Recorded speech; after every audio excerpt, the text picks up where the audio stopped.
ప్రసాద్ గారు జాయిన్ అయ్యారు. ప్రసాద్ గారు,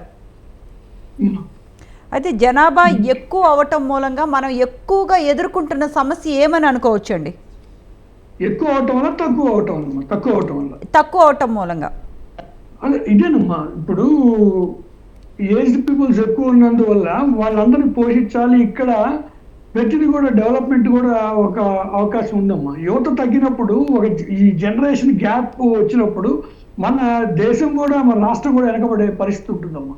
అభివృద్ధిలో కూడా ఖచ్చితంగా యువత అంటే ఇక్కడ అభివృద్ధికి సంబంధం లేదని అనుకోవచ్చండి. ఎందుకంటే చాలా అభివృద్ధి చెందిన దేశాలు జనాభా చాలా తక్కువగానే ఉన్నాయి, వాళ్ళ జీడిపి రేటు చాలా ఎక్కువగా ఉంది. అంటే దానికి పాపారావు గారు దానికి దీనికి సంబంధం లేదని మీరు క్లియర్గా చెప్పారు కదండి.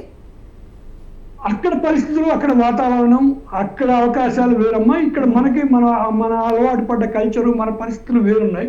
సరే, ఒకటైతే వాస్తవం అమ్మా, యువత మాత్రం తగ్గుతుంది, పెరగాల్సిన అవసరం ఉందనేది మాత్రం ఈ మధ్య కొంతకాలం నుంచి వస్తా ఉంది.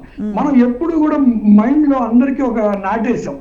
ఇప్పుడు ఎక్కడైనా పోటీ చేయాలన్నా ఇద్దరు పిల్లల కంటే ఎక్కువ ఉంటే ఇబ్బంది, ఇలా కొన్ని సంవత్సరాల నుంచి మన అందరి మైండ్ లో ఫిక్స్ అయిపోయింది. దానివల్ల ఈ యొక్క నిజంగా కూడా ఇప్పుడు కాదు, స్టిల్ ఈ రోజు కాదమ్మా, 20 years 30 years పోయినాక ఖచ్చితంగా మనం ఈ ఇబ్బందులన్నీ ఎదుర్కోవాల్సి వస్తుంది. ఇప్పుడు ఇదే కొత్త పాశ్చాత్య దేశాల నుంచి మనం అన్ని నేర్చుకుంటున్నాం. ఇప్పుడు పిల్లలొద్దు, అదే ఎంత చెప్పినట్టు అదైతే వాస్తవం అమ్మా. ఇద్దరే కలిసి ఉన్నాం, ఇష్టం వచ్చిన రోజులు ఉన్నాం, మళ్ళీ విడిపోదాం.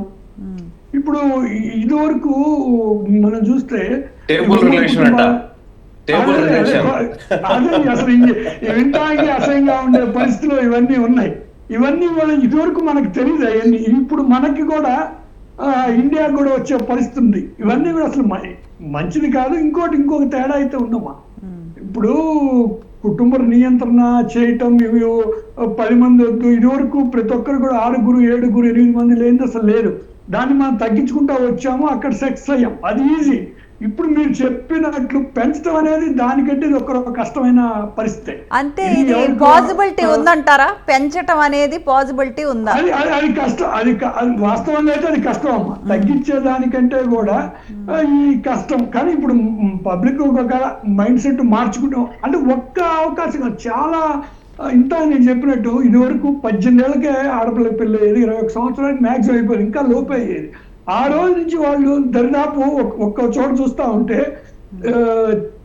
తల్లి ప్రెగ్నెంట్ ఉంటుంది, కూతురు ప్రెగ్నెంట్తో ఉండే పరిస్థితి చాలా కూడా ఒకనొక టైంలో మనం చూస్తున్నాం. అలా వచ్చినాయి. ఈరోజు అవన్నీ మారి చాలా మనం అన్ని మార్పులు, పరిస్థితులు అవన్నీ ఇప్పుడు మనకు ఒకరే చాలు, లేకపోతే ఇద్దరే చాలు, వాళ్ళిద్దరిని బాగా చూసుకోవాలి, వాళ్ళిద్దరు అందరికంటే కూడా వీళ్ళని మనం కష్టపడి పెంచుకోవాలి, వీళ్ళకి ఫెసిలిటీస్ ఎక్కువ ఇవ్వాలి.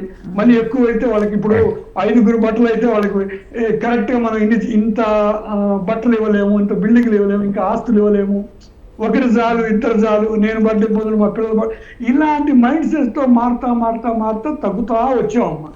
ఈ రోజు నిజంగా కూడా ఒకరికంటే ఒక్కరే ఎక్కువ ఉంటున్నారు, ఇద్దరిని కూడా కనే పరిస్థితుల్లో లేము.